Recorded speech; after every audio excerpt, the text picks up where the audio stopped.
name is Joel Dela Cruz, and I'm doing my project on the chemical transformation of cellular respiration, and as you can see, I'm in Minecraft to help better explain it.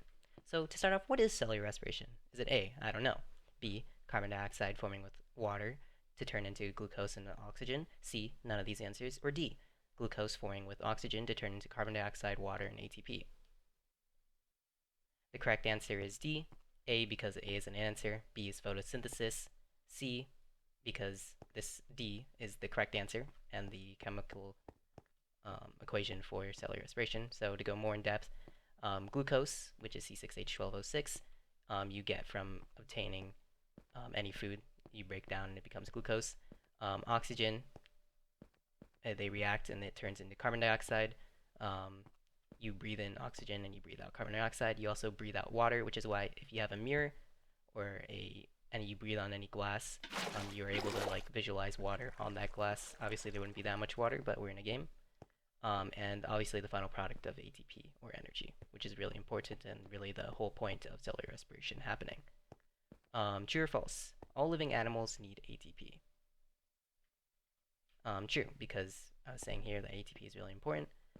So any animal that you can think of, anything that's alive, from chickens to cows to dolphins to fish to wolves to cats to pandas to parrots to plants and even us humans, need ATP in order to live, because ATP is the most basic fuel for the most basic unit of life, which is the cells, right? And so if we want to live, if we want our cells to carry out the most basic functions of life, then we need ATP in order to do those things. And in order to get ATP, we do cellular respiration, and everything in this room needs cellular respiration in order to create ATP, right? Even plants have mitochondria in order to do so. Even though they do photosynthesis, they also have mitochondria. And so to help better demonstrate this concept, pretend my hunger bar on the bottom right of my screen here is representative of an ATP bar. And so if I were to lose my ATP bar, right, and if I were at 0, then I would actually be unable to sprint, unlike earlier, and I would also start taking damage. This is because my cells, pretend in this game that my cells are unable to perform the functions needed to survive, such as breathing, heartbeat, muscle contraction, etc. In reality, I wouldn't be able to move at all either, but you get the point. Getting into the more chemical aspect of cellular respiration, the 4 steps are glycolysis, pyruvate oxidation, citric acid cycle, and finally oxidative phosphorylation. Before I get into that, there are 2 things I need to explain to you, one of which being redox reactions. It's really simple.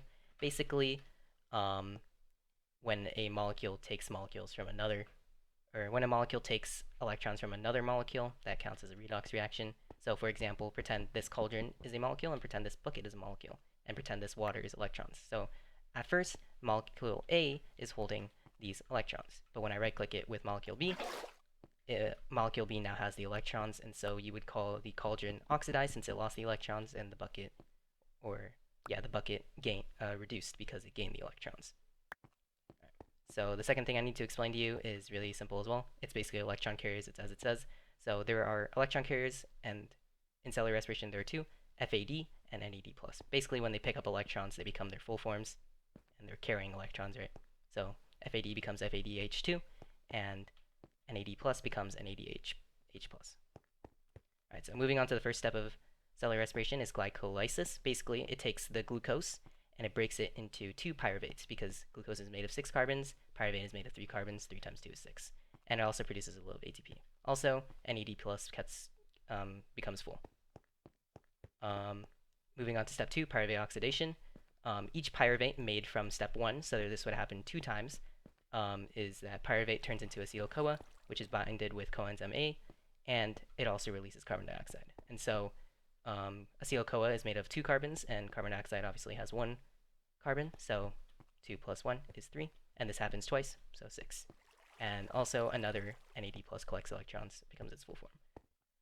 And so moving on to step 3, the citric acid cycle. Basically each acetyl-CoA, so there's 2 of them because there's 2 pyruvates, goes into the citric acid cycle, and it binds with, and it interacts with oxaloacetate, right? And so when that happens, it forms ATP and also carbon dioxide. And so it's also worth noting that we also have an electron carrier FAD, become its full form FADH2, and NAD+, which becomes its full form NADH+. And so now we make it to step 4, oxidative phosphorylation. And so all the electron carriers that were being collected throughout these steps, which was 3 NADH pluses and 1 FADH, are now going to come over to the mitochondrial matrix and drop off their electrons in something called the electron transport chain. And so each one picked up around 2, as in the formulas at the beginning. And so we would drop about 8. Doesn't really matter. So basically these electrons flow through this electron transport chain, and as they flow through this, it produces energy to pump protons out into the matrix once again. And so I have this kind of contraction here to demonstrate this. And so